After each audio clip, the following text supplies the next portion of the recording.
நாளாக பயங்கர மழை இருந்துச்சு. எனக்கு வெயில் குழந்துக்கிட்டது மண்டையை. எப்போ எப்படி இருக்குன்னே சொல்ல முடியாது. ரெய்னி சீசனாக அது வெயில் காலம் மாதிரி மழை இல்லாமல் வெயில் கொளுத்து வாங்குது.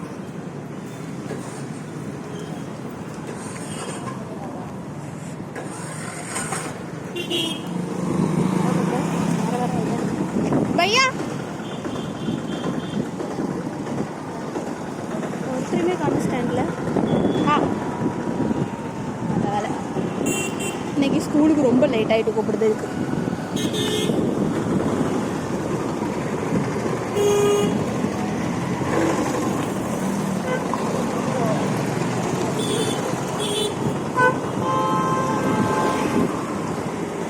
अंकल स्कूल छोड़ने का.